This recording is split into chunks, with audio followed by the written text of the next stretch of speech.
Salut la compagnie, on se retrouve aujourd'hui pour parler de Dragon Ball, et plus précisément de l'échelle de puissance des différents personnages, puisque vous n'êtes pas sans savoir que un film Dragon Ball Super, Super Héros, est sorti au Japon, et va prochainement sortir en France, et dans ce film, il y a un nouveau méchant, il y a des nouvelles transformations, et certaines personnes pourraient être tentées de se dire à quel niveau elles sont par rapport à celles qu'on connaît déjà, et Toriyama nous a entendus et a décidé de répondre à ces questions-là dans un petit message qu'il a fait. Et comme les concours pour savoir qui est la plus grosse, ça intéresse forcément tout le monde, et on va voir ça ici, à commencer par Cell. Donc il nous dit, Toriyama, Cell, créé par la manipulation des cellules par le Dr Gero, était un ennemi redoutable et puissant.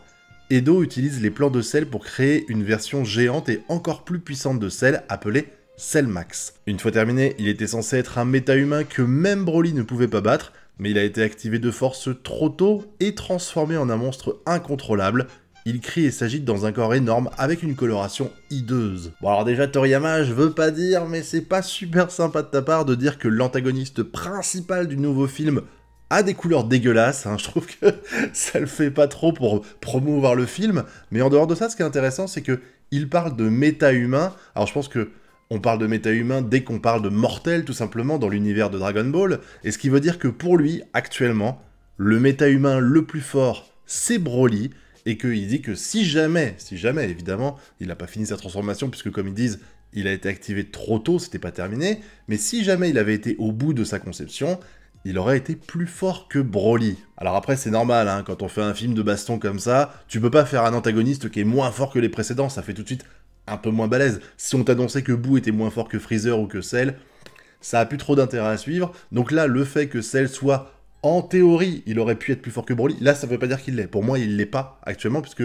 comme Toriyama le précise, c'est si jamais il avait terminé sa transformation, et là, Magenta l'a activé beaucoup trop tôt. Ce qui me fait quand même dire que le ruban rouge, c'est un peu des mecs balèzes, hein, parce qu'ils font des cyborgs qui sont ultra puissants, et tu te dis que si Bulma arrivait à intégrer certains ingénieurs de chez le ruban rouge chez eux, Goku et ses amis, ils auraient même plus besoin de taffer, parce que comme t'es capable de faire des cyborgs qui sont plus forts en théorie que les mortels qui protègent la Terre, hein, Goku, Vegeta, Gohan et compagnie, voilà, tu fous le ruban rouge, eux ils se dorent la pilule au soleil, tu vois des cyborgs qui attaquent les vilains partout, et puis c'est plié. Bref, en tout cas pour Cell, je vois rien d'anormal dans les déclarations qu'il a fait, ça montre le niveau qu'il aurait pu atteindre, mais qu'il n'a pas atteint, et ça permet d'avoir un antagoniste qui est assez puissant pour être convaincant et pour te dire que, effectivement, la Terre est en danger. Mon personnage préféré est Piccolo. À cause de son calme et de son stoïcisme, il est rare de le voir parler et courir comme il le fait dans le film.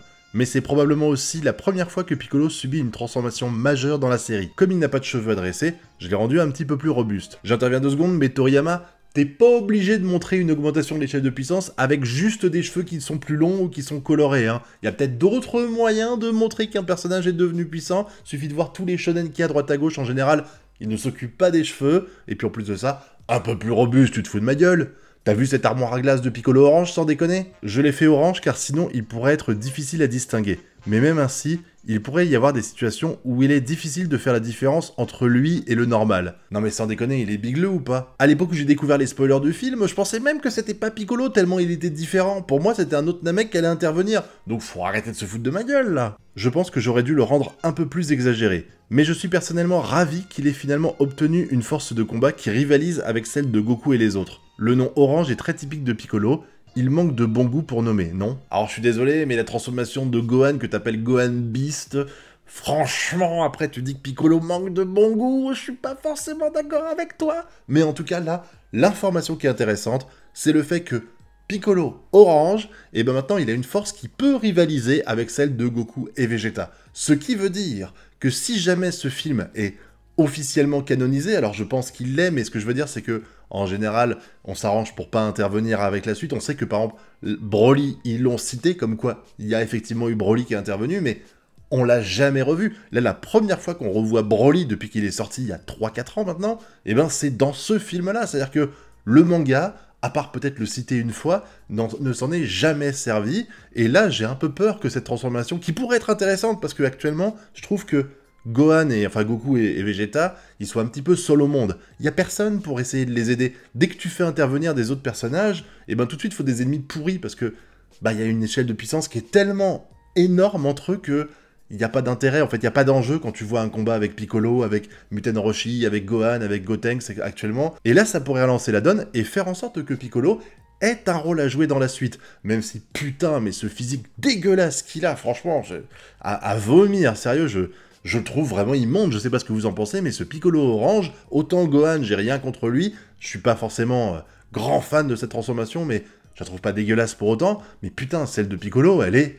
affreuse, soyons clairs, et c'est pas un problème de couleur, c'est vraiment un problème de musculature, ça lui va juste pas du tout, vraiment pas du tout. Mais personnellement, je suis pas choqué à l'idée qu'il réussisse à combler son retard. C'est quelque chose que j'avais envie de voir depuis très longtemps, parce que Piccolo, pour moi, c'est un personnage important dans l'œuvre, et le voir être au second, voire troisième choix dans les combats, parce que bah il est plus du tout au niveau, ça m'emmerdait un peu. S'ils ont trouvé un moyen de lui donner un power-up de Fouguedin, afin qu'il rattrape ce retard et qu'il puisse intervenir, je me doute qu'au bout d'un moment, Goku et Vegeta vont encore une fois prendre le pas, mais j'espère en tout cas que ça sera utilisé, et qu'on reverra Piccolo jouer un rôle dans le manga et dans la série, parce que pour moi, il le faut, et là on vient de donner une belle opportunité. Après, je me rappelle que j'avais dit que Broly était gentil dans DBS, parce que c'était intéressant de le faire venir en tant que soutien à la Z-Team de temps en temps, et pour l'instant, bah, pot de Zob, hein, on l'a jamais vu, donc je pense vraiment que malheureusement, mes attentes pour Piccolo, comme quoi il deviendrait plus important pour la suite de l'œuvre, eh ben je peux me les foutre au cul.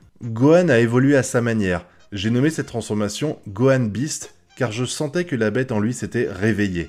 En ce qui concerne le design, j'ai essayé de dessiner un visage effrayant avec une peau pâle, mais cela ne semblait pas correspondre à l'image de Gohan.